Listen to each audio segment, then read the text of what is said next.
Milei al gobierno, Macri al poder y Roca a YPF.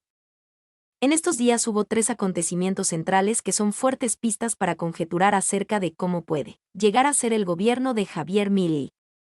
El asalto al patrimonio del Estado al entregar el manejo de YPF al grupo Techint, la obsesión con las LELIC como vía para el retorno del negocio de la deuda y el regreso de economistas del gobierno de Mauricio Macri que tuvieron una gestión desastrosa. Por Alfredo Zayat. Página 12. 26 de noviembre de 2023. La primera semana del presidente electo ratifica el rasgo contradictorio y confuso de sus acciones y declaraciones. La diferencia sustancial es que ahora no es panelista de programas de televisión ni candidato político de una elección, sino que ya tiene un cargo de responsabilidad institucional. En estos días hubo tres acontecimientos centrales que son fuertes pistas para conjeturar acerca de cómo sería el gobierno de Javier Milei. 1. El primer hecho de inseguridad. El asalto al patrimonio del Estado al entregar el manejo de YPF al grupo Techint. 2. La identificación de un problema de la economía que no es el principal. ¿Qué hacer con el stock de las letras de liquidez, LELIC, que emite el Banco Central? 3. La revancha de los fracasados. El regreso de funcionarios del área económica del gobierno de Mauricio Macri, gestión de esos años que reúne el consenso casi unánime de que fue un desastre. Estos son días igualmente que no le generan costos políticos a Milei porque el ganador tiene espacio para tropezar en la negociación en el armado del gabinete o para retroceder en el proyecto de dolarización. Son señales a tener en cuenta para observar si persisten en el momento de empezar a gobernar o si será una constante de la gestión que se adelanta de este modo caótica. YPF es la joya más preciada del patrimonio del Estado. En la tarea de distribuir cargos y luego arrepentirse por razones no explicitadas. La designación ratificada en un comunicado oficial y la más importante realizada por Javier Milei, por el significado político y de negocios, fue la de Horacio Marín como presidente y CEO de YPF. Marín trabaja en Tecpetrol, del grupo Techint, desde 1988, donde ingresó apenas recibido de ingeniero químico de la Universidad Nacional de La Plata. Desde entonces trabajó en forma ininterrumpida en esta petrolera pasando por diferentes puestos hasta ascender al cargo de presidente de exploración y producción. Es un hombre de Techint 100%. Paolo Rocca hizo gestiones personales para colocar a uno de sus más estrechos colaboradores en la máxima conducción de YPF. Quedarse con la sortija de la primera gran calecita de los negocios del gobierno de Milei fue un evento más de la disputa histórica de las familias Rocca y Macri, que se remonta a la competencia de sus respectivos patriarcas, Roberto y Franco. En esta oportunidad, Paolo le ganó la partida a Mauricio, quien pujó sin éxito para que Javier Iguacel, guardián de los negocios de vialidad durante su gobierno, fuera el titular de YPF. Tecpetrol es líder en producción de gas en Vaca Muerta. La petrolera de la familia Rocca tiene el área Fortín de Piedra, que alcanzó el 32% de la producción de gas de Vaca Muerta durante el último invierno. Durante este año exportará $100 millones. Tecpetrol anotó el 24 de agosto pasado 24 millones de M3/día de producción de gas en ese yacimiento. Fue la inyección más alta en la historia de Fortín de Piedra y la producción más alta en el registro de los bloques en producción en Vaca Muerta. Se consolida de este modo como el mayor productor de shale gas del país con el 18% de la producción total, incluyendo shale, Tahiti convencional, de la Argentina en invierno. Marín está a cargo de la administración de Fortín de Piedra, el pozo de shale gas más exitoso de Vaca Muerta, y ahora pasará a manejar YPF. YPF es líder en producción de petróleo en Vaca Muerta. La petrolera estatal es líder en la producción de shale oil.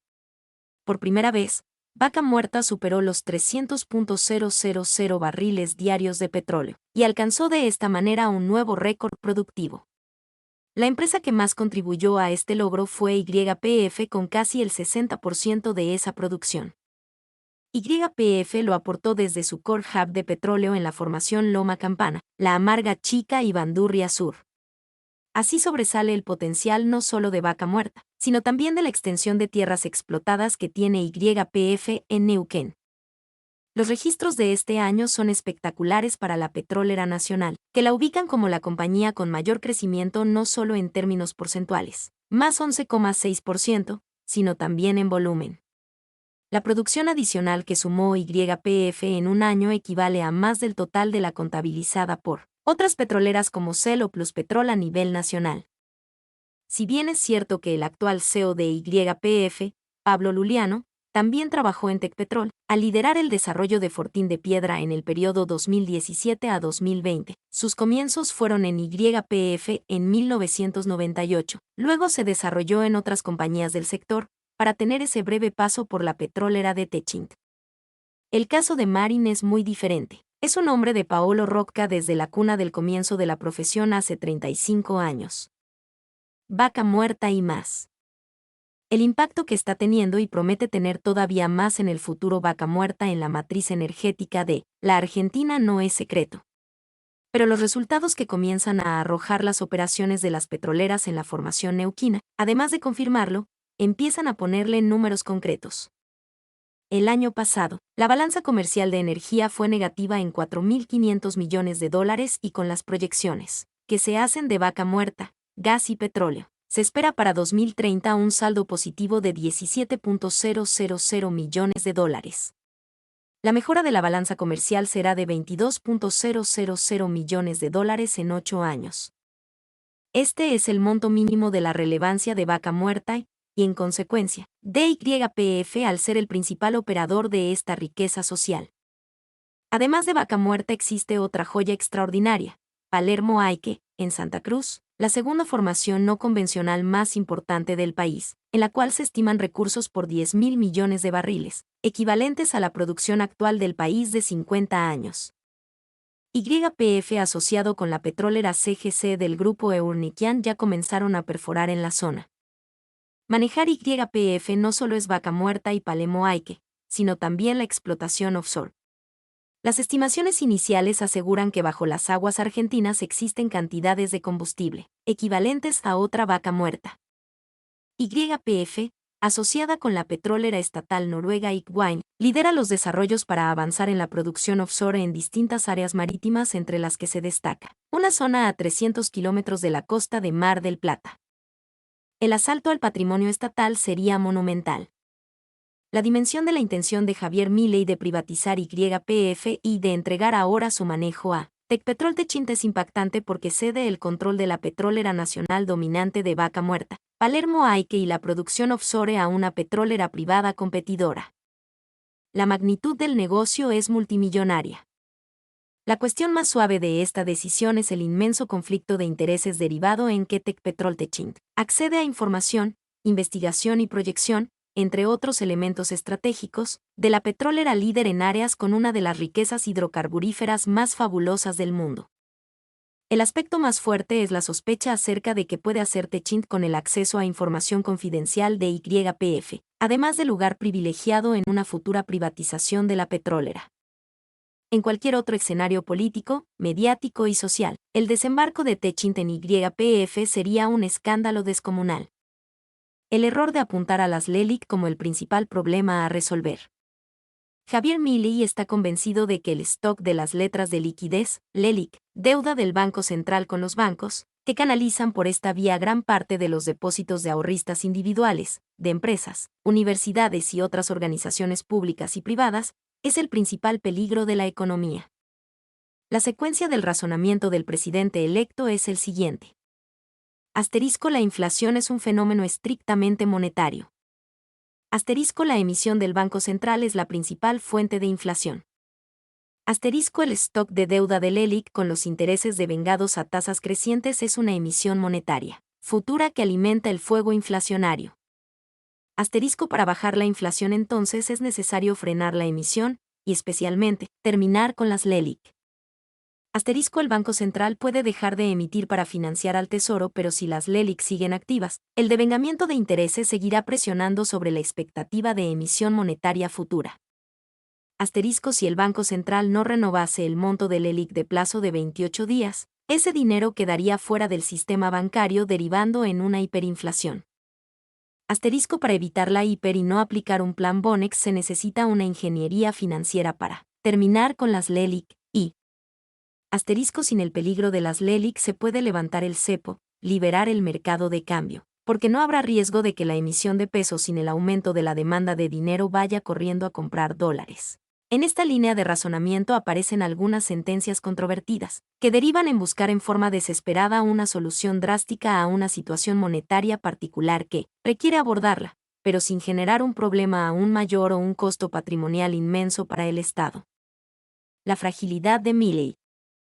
El presidente electo leyó en su momento el libro de Emilio Ocampo y Nicolás Kachanowski Dolarización, una solución para la Argentina, y quedó fascinado con las ideas propuestas. Convocó entonces a Ocampo y lo designó presidente del Banco Central de un futuro gobierno suyo para cerrar la entidad monetaria y avanzar en la supresión del peso.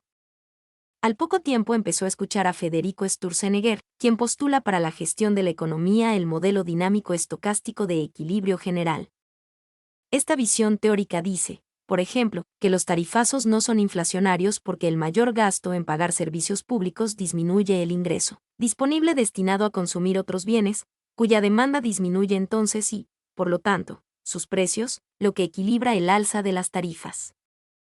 En los hechos, para Sturzenegger, el funcionamiento de la economía en la vida real tiene que acomodarse a la teoría, y si no lo hace es porque la teoría no está mal sino la realidad. Esto escribió Sturzenegger en un paper cuando fue presidente del Banco Central del gobierno de Mauricio Macri, y es lo mismo que explicó Milei como candidato cuando hablaba de los aumentos de tarifas por eliminación de subsidios. Sturzenegger fue el creador de las LEBAC que luego se reconvirtieron en LELIC. El interés de Milei por las ideas de Ocampo y de Sturzenegger fue decayendo y en ese momento ingresó Luis Caputo, quien le ofreció un esquema de canje de LELIC por bonos del Tesoro más financiamiento externo. Milei se fascinó con esta posibilidad y desplazó la opción dolarización más el cierre del Banco Central. Él y Caputo dicen que ambas medidas sucederán más adelante para mantener latente la promesa electoral, pero primero tendrá que estabilizar la economía y ya se sabe, según Keynes, que pasa en el largo plazo, que en la economía argentina no supera los 2 años. No se descarta que hasta el 10 de diciembre aparezca otro economista que seduzca a Milei con otra estrategia y sea finalmente el ministro de Economía. El eventual ministro de Economía adelantó a los bancos la política económica.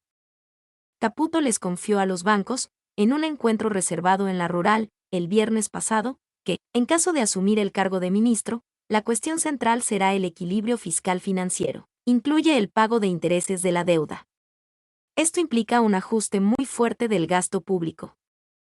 Adelantó que no se levantan los controles cambiarios en forma inmediata y que no está diseñando una nueva versión de Plan Bonex, entrega de títulos públicos a ahorristas de plazos fijos. La política de shock es fiscal y monetaria porque estas dos variables serán el ancla antiinflacionaria. Con respecto al proyecto de dolarización se archiva para la actual coyuntura económica y plantea que lograda la estabilidad es un debate a dar. Para impulsar la demanda de crédito bancario señaló que existen muchas regulaciones que lo restringen, por lo tanto, es necesario eliminarlas. Elogió el papel de los bancos en el crecimiento económico, al tiempo que mencionó que es imperioso desarmar el esquema donde el margen financiero de las entidades está 75% regulado, gran parte por el sistema de LELIC y por normas que fijan las tasas de interés pasivas y activas. Esta movida de Caputo muestra que poco y nada aprendió del paso por la función pública, o, en realidad, que forma parte de su naturaleza. Entregó información confidencial a banqueros privados nacionales y extranjeros induciendo de este modo una inmediata suba extraordinaria de las acciones de los bancos que cotizan en la Bolsa de Comercio de Buenos Aires, que treparon ese mismo viernes de 20 a 30%.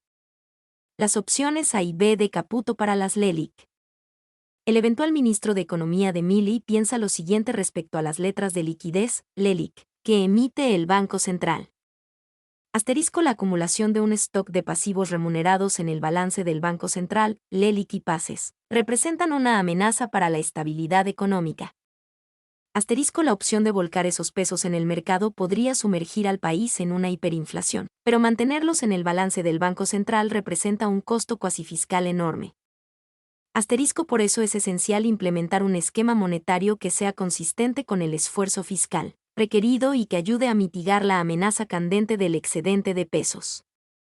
Es decir, llegar en el corto plazo al equilibrio fiscal financiero es una condición necesaria, aunque no suficiente, para evitar una crisis. Por lo tanto, resolver el tema de las LELIQ determina el éxito o fracaso de un plan de estabilización. Una opción que plantea es la de canjear la deuda del Banco Central por deuda emitida por el Tesoro. Este camino cambia la cabeza del deudor, no así la exigencia del esfuerzo fiscal para alcanzar el deseado equilibrio. Aquí aparece el problema del descalce de plazo. Las LELIQ son a 28 días y no está determinado cuál sería el plazo para estos nuevos títulos del Tesoro. Tendría que modificarse el límite que hoy existe de tenencia de bonos públicos en el activo de los bancos. Y lo más importante es que esta maniobra financiera dependerá de la confianza que pueda generar en ahorristas, individuales y empresas, que pasarán a tener respaldo por sus colocaciones bonos del Tesoro, cuya liquidez dependerá del mercado y ya no del Banco Central. La otra opción de Caputo es, con esta misma lógica, emitir deuda contra garantía de activos públicos, oro, acciones de YPF, FGS de la ANSES, que encierra el riesgo de la liquidación de una parte del patrimonio del Estado. También tiene prevista una combinación de ambas opciones: canje del LELIQ por bonos emitidos por el Tesoro Nacional y recompra de estos papeles con financiamiento externo, Bank of America y otros grandes fondos extranjeros, como BlackRock, vía emisión de deuda con o sin garantía de activos públicos. Pero así los bancos se quedarían con una liquidez, en pesos o en dólares, sin espacio para colocar esos fondos. Cada una de las opciones tienen costos elevados, equivocando el diagnóstico sobre que las LELIQ es el principal problema de la economía argentina. La revancha de los fracasados. El apoyo explícito de Domingo Cavallo a Javier Milei, el probable desembarco de Luis Caputo en economía y de Federico Sturzenegger en un ministerio o en un área dedicada a modificar y eliminar normas de regulación, entre otros funcionarios con pasado en la gestión pública, es prueba de dos cosas. 1. El poder económico perdona una y otra vez hasta impulsar el regreso a la función pública de quienes les entregaron satisfacciones en términos económicos, financieros y políticos. 2. La impunidad de que gozan economistas que fueron un fiasco en la gestión, cuyo saldo fueron costos inmensos para la mayoría de la población. Milei lo dijo en más de una ocasión y parece que fue solo una consigna de panelista para capturar audiencias y que repitió como candidato para seducir al electorado. Una Argentina distinta no es posible con los mismos de siempre. Mi nombre es Demim. Soy tu asistente personal. Mi sitio en internet es demim.es.tl.